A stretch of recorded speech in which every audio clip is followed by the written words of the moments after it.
Hello everyone, welcome back to my channel Medasvi Commerce Classes.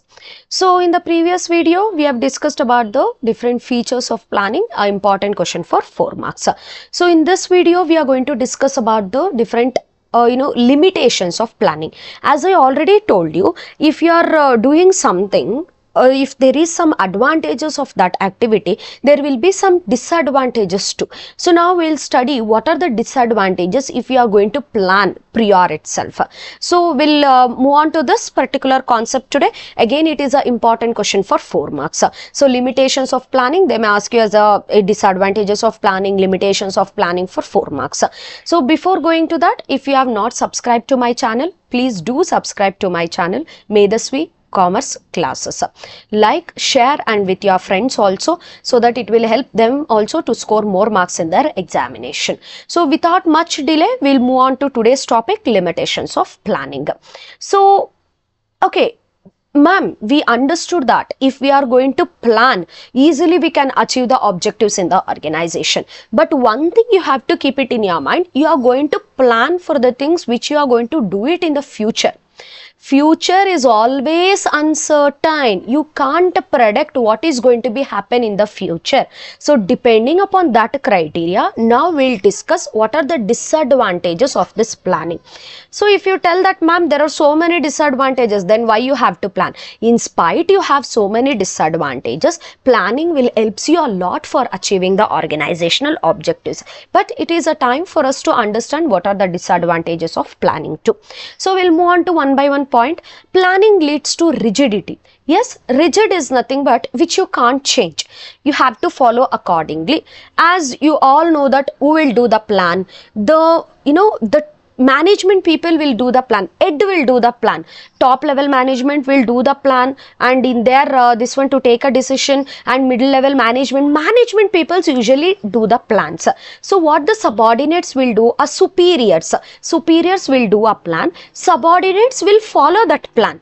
They are going to implement that plan, and they are going to try to achieve the objectives in the organization. So when the subordinate want to implement that plan, so he will be instructed only to follow that plan without any deviations, without any changes. So planning will constrain the subordinate to just follow the thing what I have been given, not do anything more than that. So planning leads to rigidity. You can't change the plans what is happened. Even though circumstances has been changed, even though some changes has happened, then it will not give any right for the subordinate to change the plans accordingly. So whatever plan is done by a superior, he has to follow that plan. Right? So planning leads to rigidity. There is no flexibility in the planning. So you have to follow accordingly whatever it is planned. Even though it is helpful or not helpful, any changes happening, irrespective of that, you are going to plan or you are going to follow what is given by your superiors. Okay?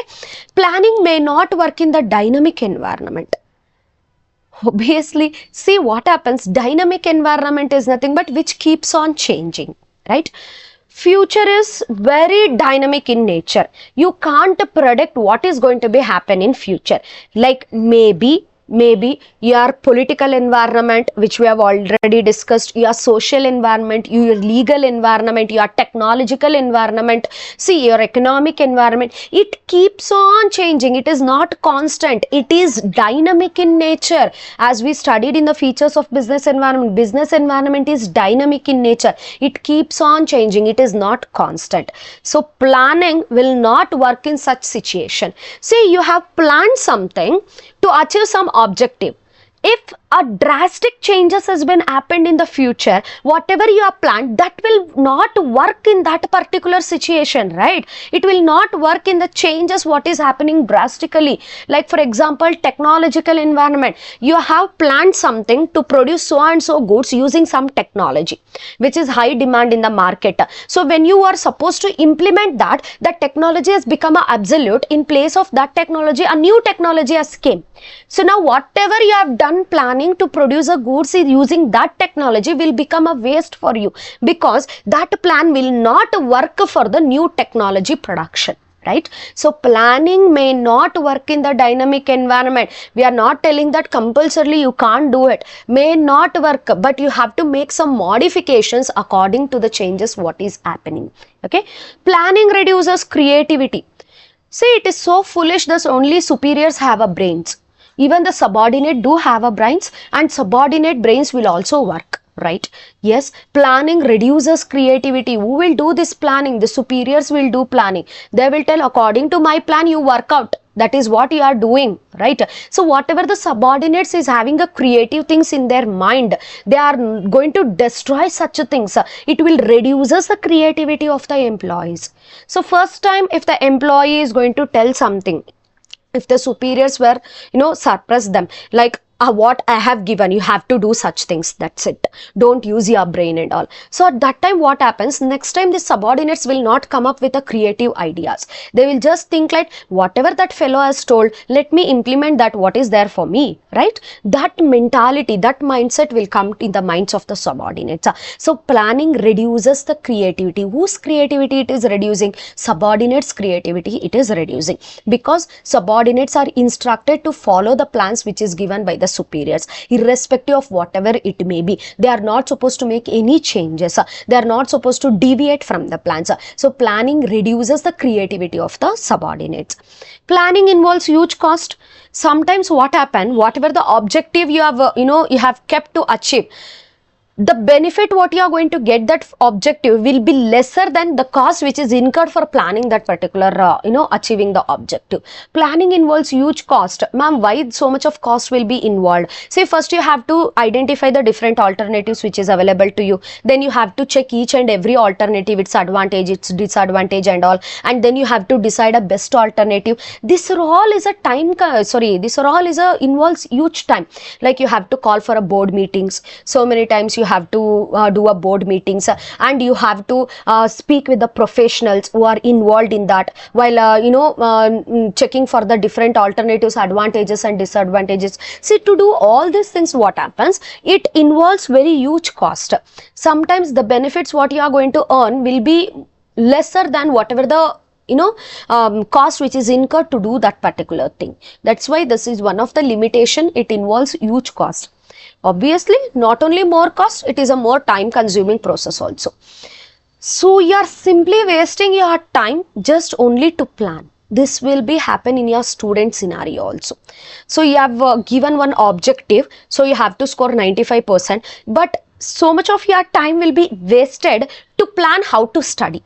So you'll just drop one timetable, and then you go for one day with that timetable, then something messy is going to be happen, again you are going to plan for some other thing, again you are going to plan for some other thing. Time consuming process. So planning is a time consuming. You have to identify the different alternatives, check the advantages and disadvantages, decide it, and then tell them to implement it. All these things has to be performed in your organization, right? It involves a huge cost, as well as it is a very time consuming process.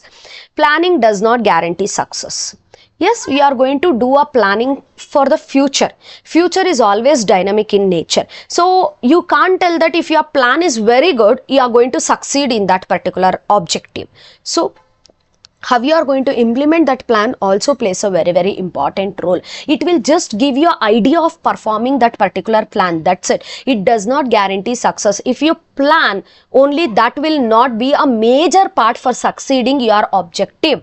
Implementation of that plan plays a very, very important role. So planning does not guarantee success. If your planning is very good, it will not assure you that success is going to be happen. So you have to follow accordingly to that plan, and you have to make some modifications, you have to make some changes what is happening in the changing environment, right? If you made some modifications, changes, deviations, then only you can easily implement your plan, then only you can easily perform your activity in the organization. So planning has these many disadvantages too, but despite of all these disadvantages, planning is very essential for achieving any organization objectives. Keep it in your mind. So without planning you can't do anything, but the thing is that you have to plan with some modifications, with some flexibility in your planning. At that time plan will be easily implemented and you can work according to the plans what you have made in your organization to achieve the objectives or the targets whichever you have set up. Okay, hope you people have understood with today's topic, limitations of planning. So the notes will be available in your description box. You can go through with that particular notes. So notes is like this: explain the different limitations of planning. Again it is for 4 marks. Write the meaning of planning, different limitations, points, and then explain each one point. Whichever point you feel simple and you feel easy for you people to put it on your paper in your examination, choose such type of points. Any 4 or 5 points you write a explanation. Hence it is a 4 marks problem. Only introduction is enough, no need of writing the conclusion part and all. It is more than enough. So you just write the meaning of planning and just put the points and explain it. Okay, so in my previous video I told you I'm going to start up with your accountancy classes also. So if you are if you want to learn about your 6 marks and 12 marks problems in your accountancy, you just stay tuned to my channel. Okay, until I upload my video, please do prepare for your test and examinations. Okay, thank you. Bye bye.